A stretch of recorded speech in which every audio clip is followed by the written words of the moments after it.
Okay. Well, it sounds like a great journey. Well, why don't we kind of dive into this topic of referral partnerships? Because we know Hmm. in this business, it's really all about building those relationships, right? That's really the foundation and what sets great organizations apart. So maybe talk to me a little bit about how you're using technology to connect with other healthcare organizations in your market.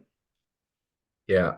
Well, connecting is really the foundation of how organizations like ours build our business. We have to be able to connect with other healthcare, other healthcare organizations. We have to be able to connect with other professional organizations.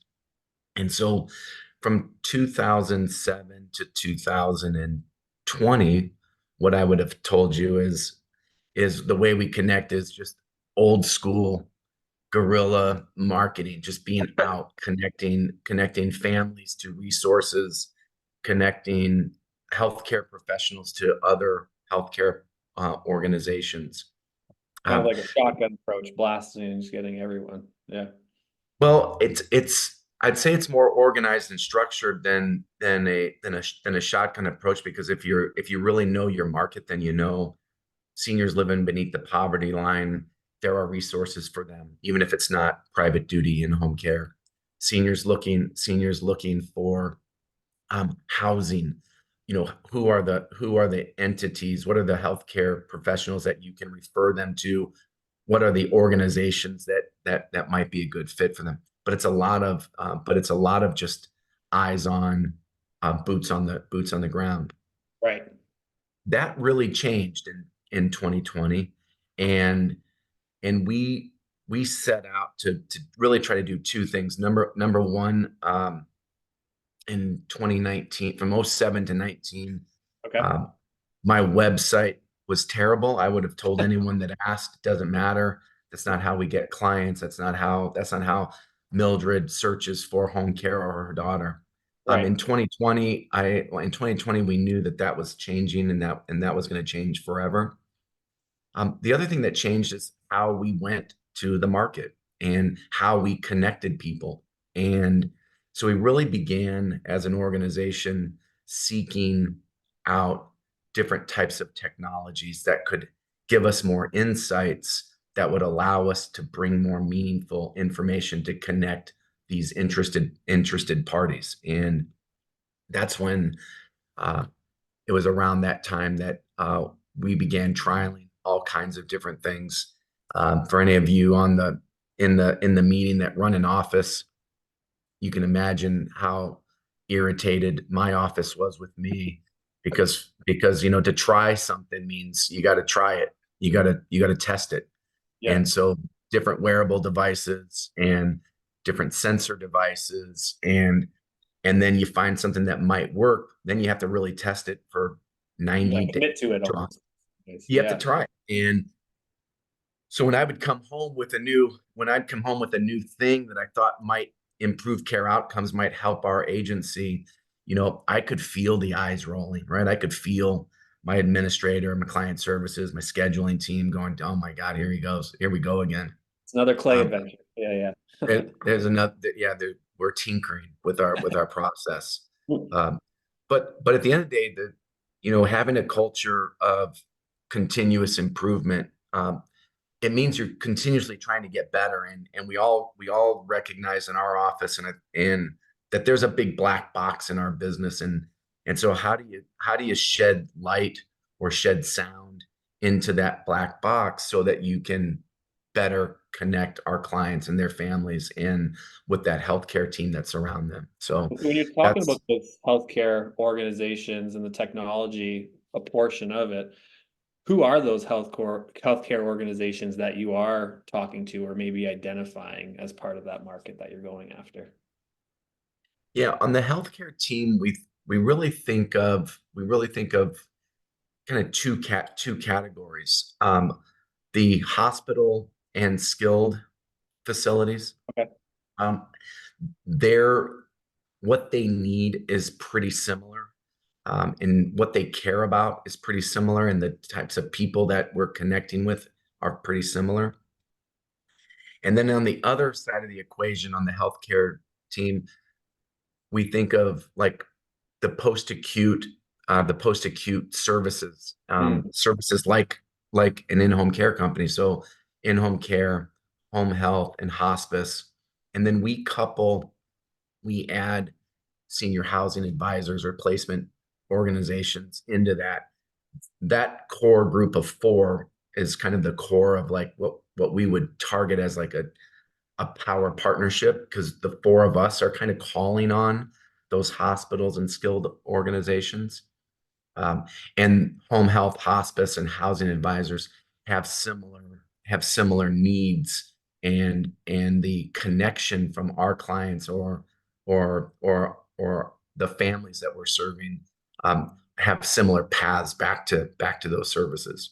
So you're kind of dividing them, in a couple of different buckets here, which I think is really interesting. So maybe talk me through, who are those people within maybe those different organizations that you're trying to connect with? Because oftentimes, when we were talking earlier, it's about really finding that champion that can help expose you to the rest of the organization, whether it's a hospital network or maybe one of these other players in the organizations you mentioned. Yeah. Well, maybe before I share that, I want to take a step Yeah, back and please and, do. and say probably the probably the most awesome thing about our industry is that we have a call like this. Because everything I'm sharing right now, this is our this is our strategy. This is our Yeah, go to market. Um, and in no other industry that I know, I came from Intel. I can tell you that Intel and AMD and Samsung and TSMC and are not huddling up in a video conference to talk about the challenges of smaller dimensions or right. tariffs or the CHIPS Act and how are you using the funds. That doesn't happen. I You don't live see in Coca-Cola and Pepsi sharing trade secrets there. Yeah, and Exactly. I live in Beaverton, Oregon, right?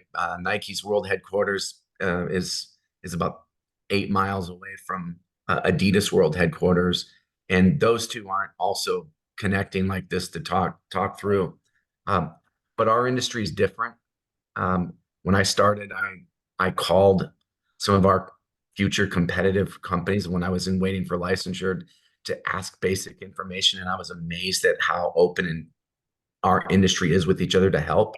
Um, that has been unchanged in the 17 years I've been doing this, and so I'm happy to be a part of this. I'm happy for anyone of the people on this call to ping me and follow up with any other questions that come up.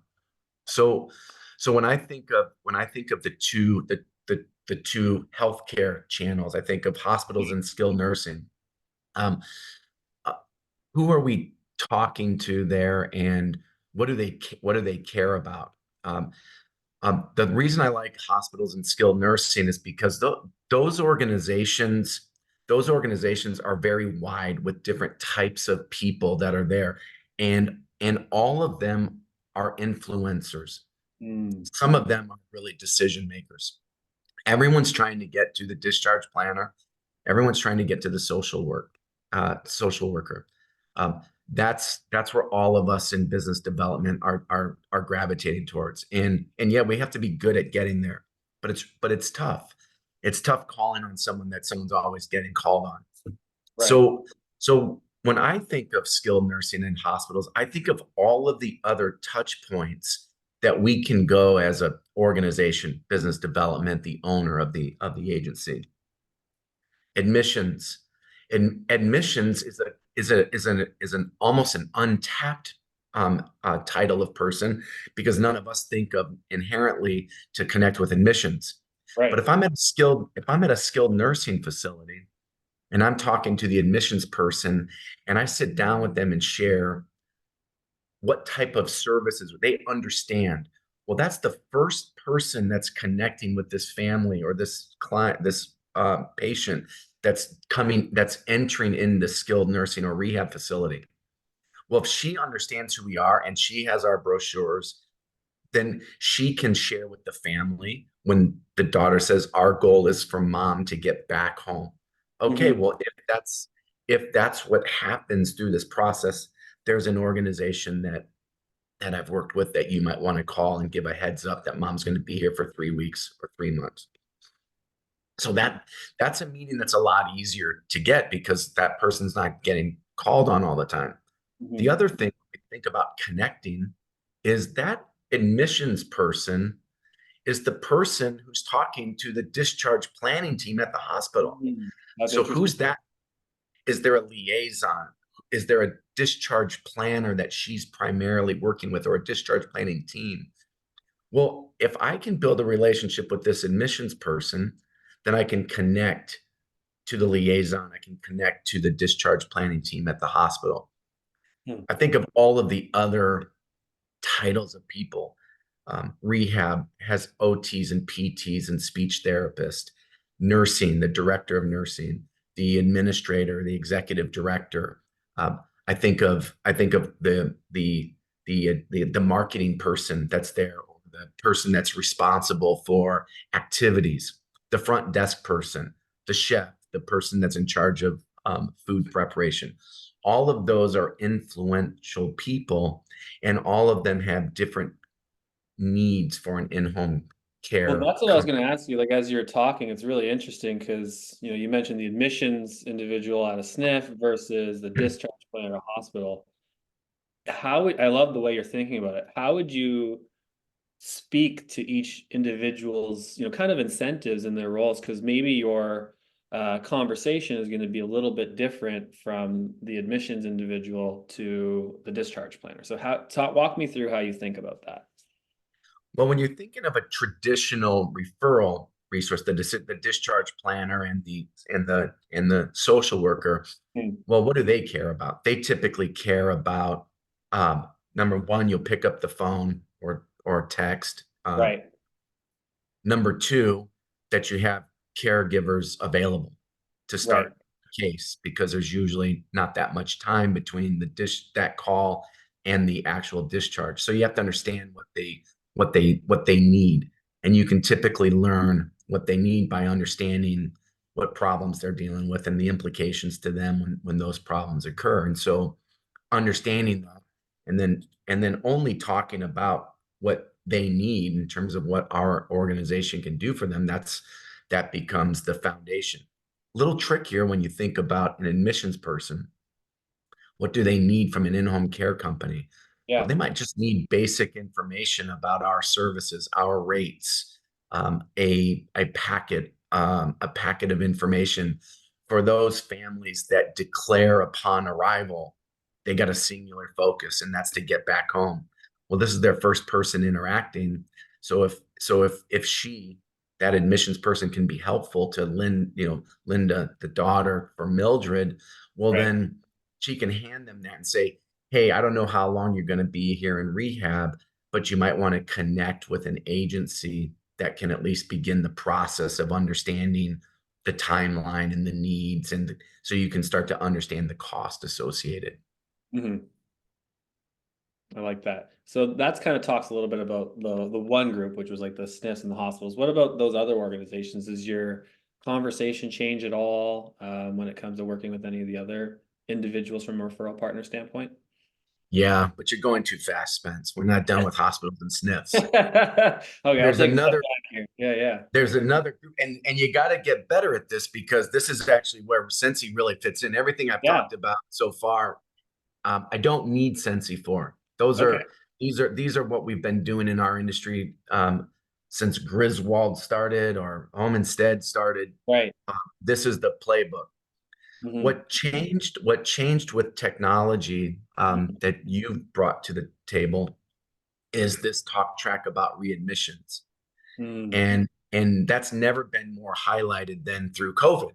Because why? What hospital beds were at a premium. Infection within the hospital was never more visible. Right. And the cost of healthcare is never been more expensive. So when you think of the what Congress is talking about, what our government's talking about, hospital to home. How do we keep Mildred and Walter from going to the hospital? How Right. do we how do hospitals and skilled and rehab facilities minimize the risks of coming back to the hospital and skilled facilities. And the numbers are, coming from a world of intel where you think of yield and you think of this percentage, and you're at 98.7%, and you got an entire team of engineers trying to get to 98.8%. Rates are just 1.1%. Exactly. Yeah. And you look at the outcomes for Mildred and Walter that are discharging, and it's 14% and 15% and 20 and 22%. And these have massive implications to hospital systems and the cost and payors. And so now we can come to a executive director, administrator, senior management, and ask a question that we've had a hard time articulating, which Mhm. is, today your readmission rates are X. If you work with us, we can help reduce that to Y. And here's some general information about what's happened over the last 6 months, the last year, the last 18 months, in this market. And if you have a strategic relationship with a hospital system or a large skilled system, you can extract those clients from your enterprise software and filter out and say, we started services on this day. They remained our client till this day. Right. That means by default, they did not have a readmission. You can take that back to them. And if you haven't, and if you're an agency owner on this call and you haven't pulled that information and you haven't looked at that, and practiced that talk track going back to the more senior level of management Right. within those organizations, you'll be amazed at how quickly you can get to the very top of the organization, because this is a real top of mind problem, for lots of reasons. Care outcomes, yes, but it's money. It's the cost of reimbursement rates. It's the cost of what the cost of those readmissions really are. So it really sounds Now, like what you're saying is technology has kind of, in the last 4 or 5 years, changed the conversation topic with referral partners, whether that's Sensi or any other type of organization, or sorry, any other it, type of technology. Yeah. yeah, it's helped. And as fast as things are moving now, it's going to move much faster with AI. Right. It's going to move much faster with other companies and other technologies. It is really changing. It's really changing how Mildred and Walter, what their post acute process and experience looks like. Hmm. So how do you factor that? How has that maybe changed your conversation, how you bring technology to differentiate you a little bit, I guess? Well, when I'm going to a hospital system or a skilled system, I just pull up what their readmission rates are Hmm. and That's I useful. look at it. So I don't walk into that meeting wondering how they're doing. I know that there's a lot of room for improvement. I Right. have a basic understanding so the question is to the social worker, the discharge planner, or the admissions person, or whoever you're talking to. Hey, who here is feeling the pressures related to a 15% readmission rate, which is public information? Right. Oh, that's Nancy, our administrator, or that's the chief operating officer, or that's the blah blah, regional person. Um, I'd like to get some time with her, um, to share some of our experiences leveraging some of the more innovative technologies that exist to improve that. And that person, the admissions person, the discharge planner, remember, they're in a daily stand-up. They're in a weekly meeting. This comes up every meeting. Right. So for that admissions person, that director of nursing, that director of rehab, when they hear that, they go, my experience is they say, yeah, let me go introduce you to her. Let me go get her. Um, because this is the problem comes up every business review that they have. This comes up in the weekly meetings. This comes up in a monthly review. And so we can get in front of that person. That conversation is very different than director of rehab, director of nursing. This Right. is about data. This is about information. And we have access to information like we didn't have 5 years ago. And Right. and that's the information that they're looking for. one of the things I'd love to ask, and that I hear a lot is, yeah, we already have a remote patient monitoring system that we use. Yeah, I'm I sure say, that comes good. up all the time. Yeah. Yeah, I say that's terrific. That's terrific. How's that going? How's that going? Yeah. The answer is almost always the same. If Mildred has to push something, wear something, do something, log into something, it falls apart within days. And the Hmm. minute there's inconsistency in the day-to-day routine, the Right. data becomes fragmented, the data becomes unusable. Hmm. So unless it's implanted into them, like they just had a pacemaker, um, that remote patient monitoring system's not working. Right. So we Hmm. get to talk about a passive system. We get to talk to them about a system that they that their discharging patient doesn't have to do anything. Hmm. I like that. Well, I think that was a good coverage of the hospitals and the SNFs. Do you want to go to the other side, the other kind of pillar you identified, and talk about how you maybe connect with those organizations? I've been waiting. Been waiting for that. Well, what I love about what we're able to do today, and I know I keep taking my glasses on and off. I'm still getting used to not I like having it. excellent vision. Yeah. Um, Hmm. right now it's blurry, and I think since I'm on camera, I Might just like be the way me being blurry. You never know. Yeah. I like the way I look blurry actually better than when it's clear. So if I can ask all 50 some people to take your glasses off too. Uh, Do that. Yeah. so what I like about what I like about this other part of the healthcare, hospice, home health, senior housing advisors, I'll include that organization, or that business group, is we've always worked well with hospice, and probably lots of agencies on this call have good relationships with their local hospice companies that are in their local market. Why do we work well with them? Well, we're nurse guided. They're a nursing centric organization. For hospice organizations, the people that are attracted to that generally refer to their work as a calling, not a career. We have a culture of, like, what we're doing makes a difference. We attract managers that want to make a difference. And so we relate to each other. There's We that have shared passion on the mission of it. Yeah. it's very mission driven. Um, but I wouldn't say the relationship was very strategic in terms of working with their business development and our business development, their organization ownership and our organization ownership. It was more of collaborative. I have a client who's likely eligible for hospice. I want to get them in front of a great hospice organization as early on. They have a client that they're serving that doesn't have family, doesn't have a network, or is requiring 24-hour care, and the family's just tired and they need some respite. They know a great organization. That's always been pretty familiar. That's probably not new to anyone on the call. Um, but home health, for our organization, we never had a strategic relationship with home health. I Hmm. didn't have a way to really come back to home health. I knew where I could fit into they see someone for Right. 25 visits, and their PT, their OT, man, if I could get in front of that person, they have eyes on a client that they have a narrow window of time with, very episodic, and could they refer to us? That makes sense to me, but not a very compelling pitch to another organization. Hey, imagine a way that you could refer people to me, period. Well, hard to get a second date, in that.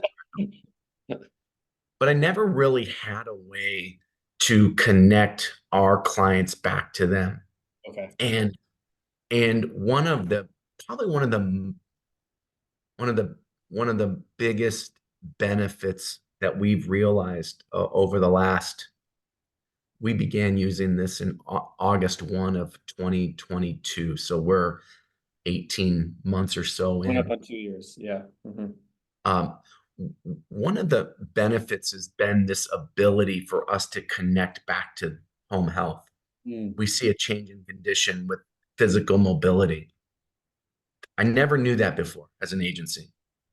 When I knew Walt was having physical mobility decline is when he fell, or we got lucky because we Right. had someone in the home when he was in distress, and we were able to reassess and document that and talk to the family. But it was rare. Right. Being able to connect a change of condition back to a primary care physician and the daughter and say, hey, Mhm. you can see Walt's physical mobility's been here.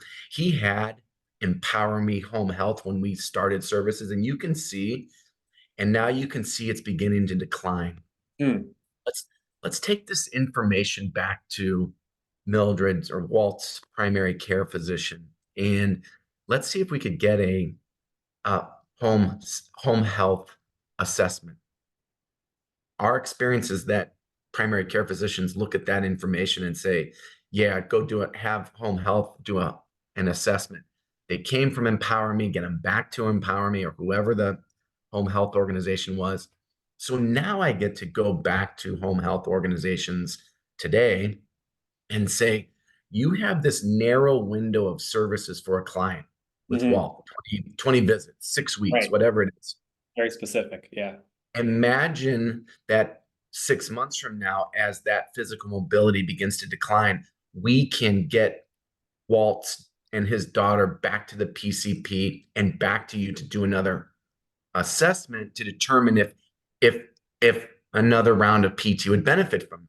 And it's not anecdotal. It was here, now it's here. We get PT and it goes back up, and we get to go back to the primary care physician and say, hey, that really was helpful to Walt.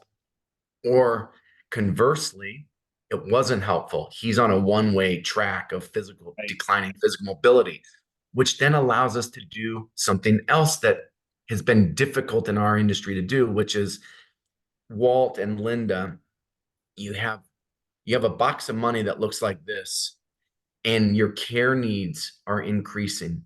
Right. You have an unsafe care plan with based on dad's mobility. So we can increase services and make sure dad has a safe care plan. And that means more hours in the early morning. That means longer hours each day and each week. But we all know that you don't have the funds and finances to that dad's going to outlive this money. Right. Now's the right time for me to introduce you to a senior housing advisor. This is someone Mhm. that doesn't cost you any money. This is someone that knows all of the ranges of living and accommodations in our market based on geography, amenities, cost, from residential care to assisted living to all of the options. Why don't I introduce you to that advisor? In the meantime, let's get dad's hours so he's got a safe care plan.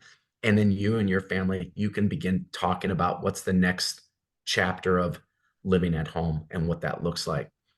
And when you talk to an advisor in your market, or you look at your own referrals, how often have we referred to senior housing advisors? I was just with an advisor yesterday, and she's like, your industry doesn't really refer back to us. I said, yeah, because our industry can't. Our Right. industry doesn't know how. We recognize a change in condition when Mildred's UTI results in a Yeah. hospitalization. It That's progresses how too he had a far. UTI. Mhm. Walt's change of physical mobility, we didn't know that until he had a fall and he was hospitalized. Right. That, that's why we don't. Only when it's financial, only when we're paying attention and we have best of intentions, um, and we know that the finances are lowering and the needs are increasing, that we can proactively go out to an advisor and say, "Hey, I want to introduce you to this family." But with what information we're getting now, we're able to do that. Mhm. I love the way you talk about that because it's almost like if you have those relationships, it supports both of them. Because if you can work with the one, it keeps them out of the hospital. It's more preventative. So I love the way you're talking about using your services and technology to build new relationships that support the existing relationships that you already have. I think that's really fascinating. Um, This feels like a podcast that we're doing right now, Spence. I know, I love it. Feels We like should start it. Yeah. feels like Spencer it's just plays, two Spencer guys, plays jibber jabber. Yeah, just going just on. two guys chatting up. I like it. No, it's fun. We got to do this more often. Well, let's change gears a little bit here. So I think you did a really great job breaking it down, how you think about talking to these partners, the referral partners, how you get in the door with them. Now let's, go down the road a bit and say we've built a couple relationships. You've got a couple relationship with some new referral partners. Some things I see with agencies is they're going, yeah, okay, we did it. But really the work is just starting because now you have to keep them. Now you have to really show them value. So once a partnership is secured, from your perspective, what goes into continually demonstrating value to that referral partner? And then maybe go a little bit more into like what that care collaboration process looks like. Well, good question. I say good question. We've actually prepped for this, so I knew that question was coming. Uh, but when I think of what are the objections, what are the challenges that that organizations, those five healthcare organizations that we talked about. Well, for hospitals and rehabs, discharge planners and social services or social work Right. folks, they're this is really a transactional activity for them. They're discharge focused, so they're not really interested the way I see it, Yeah. and the BDM coming back and giving an update on how Mildred's doing and how Walt's doing. Right. But those two organizations are very interested in um, what happened from a readmission standpoint. And so building into your schedule with a new skilled facility, rehab or hospital, a quarterly review. Mm, You referred 25 discharging patients to us. Of those 25, one had a readmission, and one came out of the readmission window and had a admission. There mm, was a subsequent fall. There was yep. a subsequent issue, not tied to why they were in your rehab or your hospital, but that's really good data. Which Mm. then, I which love then, how you differentiate those two as well. if we're Yeah. talking to the highest level, well, then it begs the question: if you were the COO, I would say, Spence, imagine what would have happened if we had 100 in our case study over Right. the last 90 days.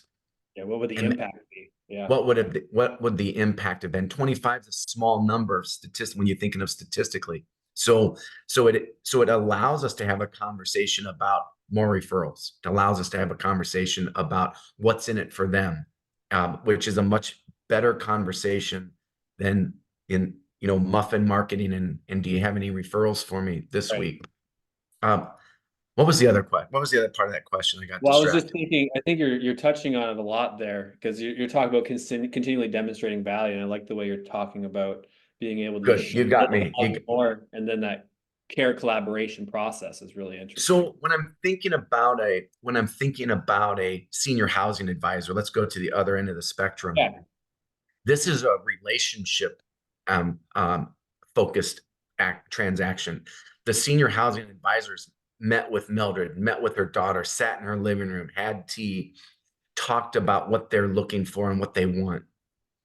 When that senior housing advisor says, if staying at home is what you want to do, and you think you can do that from a financial standpoint and a needs standpoint, let me introduce you to an organization.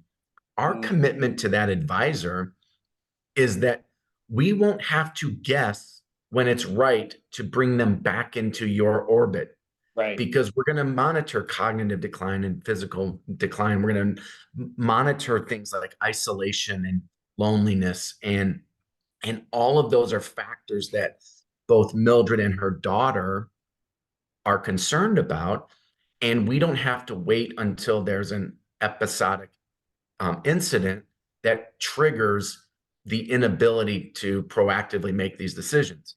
Right. And senior housing advisors, the best ones, they care about Mildred and their family, and they want to know, if I refer them to you, that there's some mechanism in which you know how and when to refer them back to me.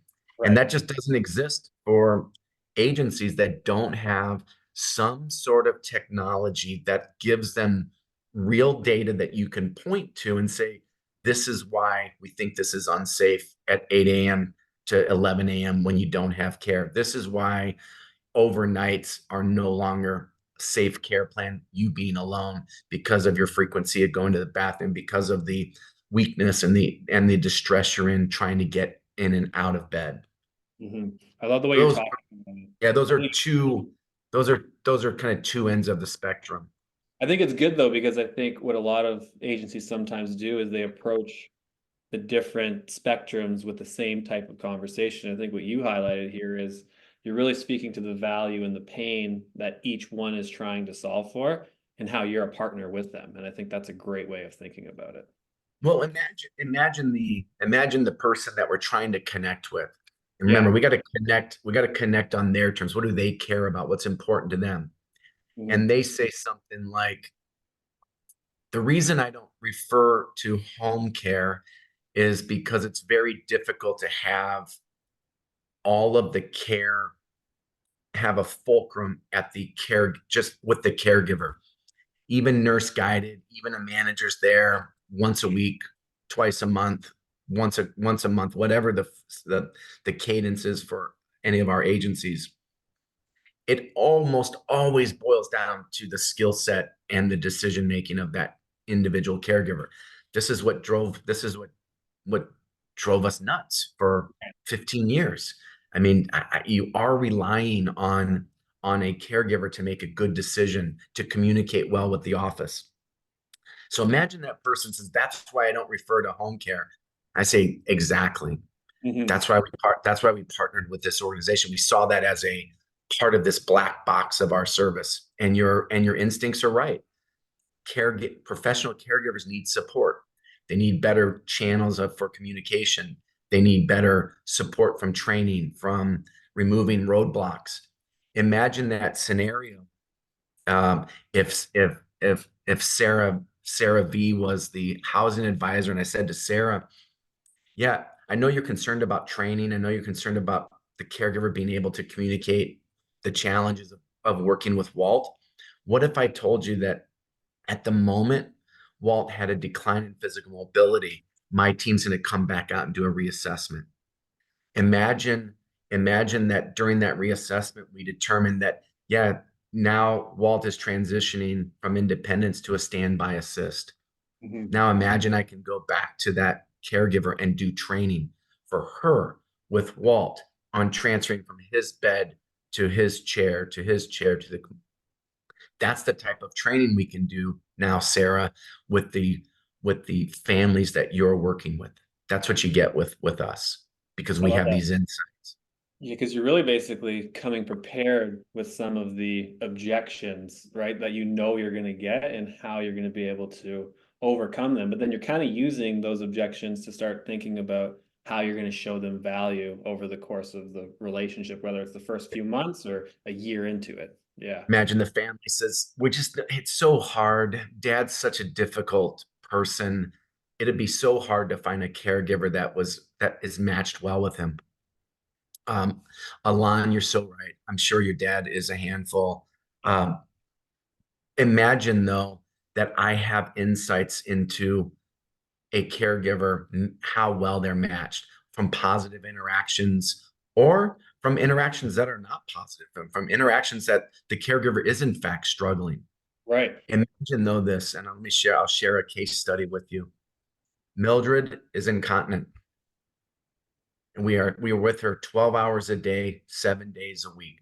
This Hmm. is the bread and butter. This is the holy grail of The clients. client everybody wants. Yeah. Hmm. Everyone wants. And Mildred and her caregiver Mary have a conflict.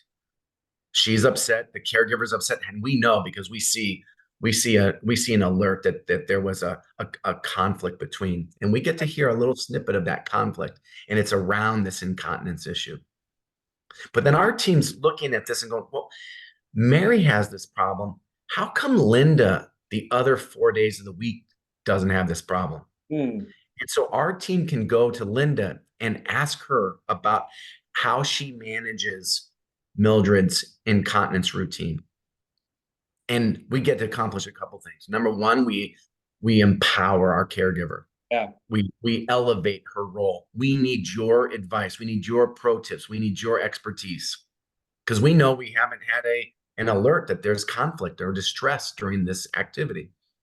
She gives us a pro tip. Let's just say in this case study, she says, with Mildred, you got to give her like an hour heads up that we're going to do this because she's resistant. She's Yeah. resistant to this. But you got to give her an hour heads up. Hey, at top of the hour, we're gonna go do this. Blah blah blah. Let me get you sorted. Let me get you this. Let me get you that. And then she works through that, and then it happens, and we take care of it. So now our team gets to go back to Mary and talk to Mary about serving Mildred and talk to her about, hey, what's the one thing if you could wave a magic wand that you didn't have to do? The morning incontinence routines, it's a goat screw. She's upset. I'm upset. It's a big battle. Right. Hey, thanks for sharing that. It's really important that you communicate that with us. Try this. Let me give you a pro tip. Mm. Tomorrow morning, try this. Give her an hour heads up. Let her know that at the top of the next hour, we're going to blah, blah, blah. I'll call you at lunch to see how it went. Now, that changes everything because that's the exact caregiver that's going to Right. quiet quit us. That's the exact caregiver that's going to leave because it's frustrating. And we get to remove that roadblock. We get to remove that barrier um, in a very healthy, in a very proactive way. Again, never possible before, at least unless we got lucky. I mean, I just think I love how you're approaching it in the sense of asking questions, right? You were talking about the two different clients you had there, and how asking a question of the one client led to a better outcome for the other. I think that's really the power of technology, power of data, but also the power of utilizing it in the right ways. So I think that's great. Well, let's go to kind of one thing that I think really stumps or gets a lot of agency owners discouraged, which is maybe not getting a yes, but not getting a no from a client. And we know, or sorry, from a referral. And we know that with referrals, it's very rare you're going to close them in one meeting, right? So how do you maybe think of turning a not yet into a yes? Well, good question. I'll talk about the business development call where Yeah. the discharge planner, the decision maker says we work with or even better, we don't refer, right? That's what we hear that. Right. No, we don't refer. We give a list. And then I always say something like, how do I get on that list? They say, oh, it's a process. You got to submit basic information. So I'll do that. And then I'll say, Heidi, just between us girls, there's 143 agencies in the Portland metropolitan market. Um, and I believe you that there's a list, and I'm going to get on that list. I'm going to follow the Yeah. rules. Um, but just between us girls, I do notice that you have 4 brochures Just behind me you. and you and the rest of the podcast guests. Yeah, How exactly. how did those 4 jump from the list to there? So I presume those brochures weren't secretly put there, that you allowed them to. And there's great companies. I know the Right at Home and in the Home Instead and the Right. Griswold and the whoever. So I know those agencies. Those are awesome agencies. How did they go from there to there? And they said, well, those are owners that I've grown to trust because they always pick up the phone and they blah blah blah. I go, so again, this is just me and Heidi. So you do give a list, but you have 4 brochures. On a scale of 1 to 10, what do you think the chances of me getting a referral from you after the 4 said no, and then the list? Like in the next 1,000 cases, would you Yeah. say I would get maybe one of those? Yeah, maybe one. Okay, perfect. So it sounds like you have a good plan for discharging patients that need private duty care Mhm. and and don't need services beyond what the scope of our state licensure allows. She goes, yeah.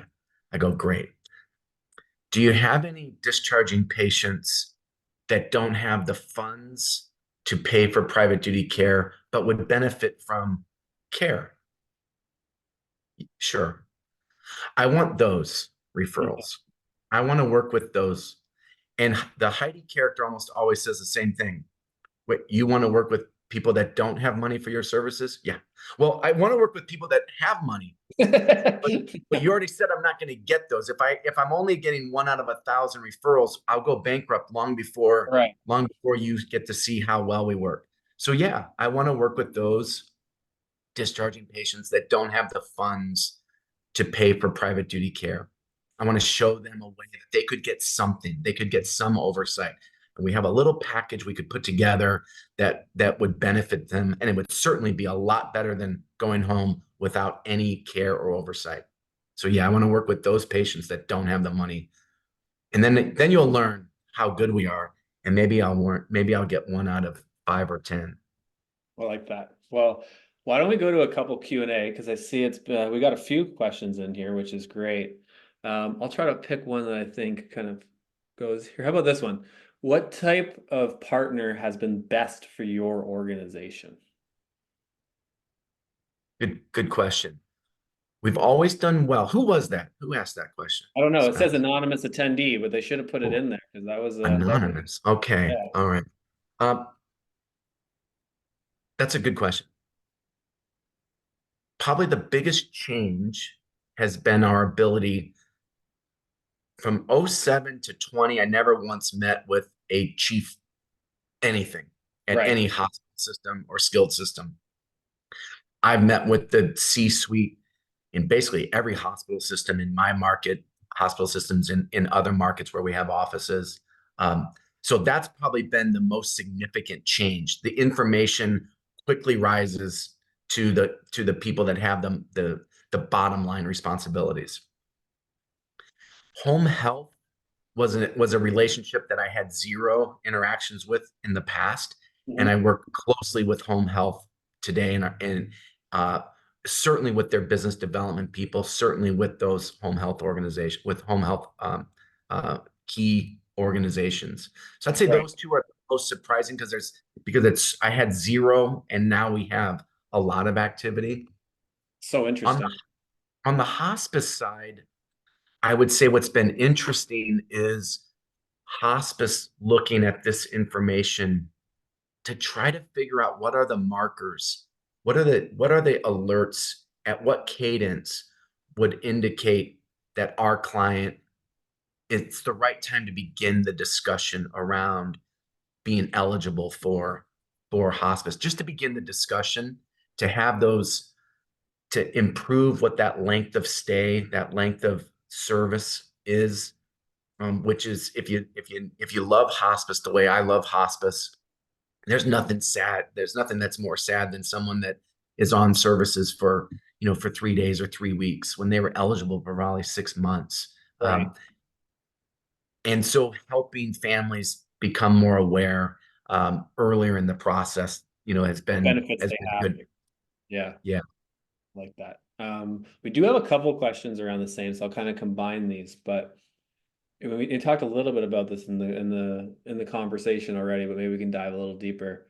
How do you present the data back to referrals? Is it just the outcomes that you're looking at? Um, maybe think about it from that standpoint of like we talked a little bit about the readmission rates and stuff like that, or from the clients and which ones were readmissions versus just new admissions. Maybe talk a little bit more of how you think about communicating that back. Well, most of the information is centered around Mildred. So I'm communicating with Mildred what Mildred's change of condition in a monthly report. I'm communicating back to Mildred and her family and delivering her information that she can connect to her primary care physician, which we didn't spend a lot of time talking about today, but that's another part of the equation that we have a lot more meaningful engagements with today than we did in the past. Right. Um, when I think of aggregate data, imagine I'm at an independent living community and the executive director of that independent living has 200 apartments, and they say we want to promote this within this community, and I have 10, 25, 50, 100 residents that utilize this. Well, that can become powerful information when you're looking at the overall health of that independent living community as you see changes of condition.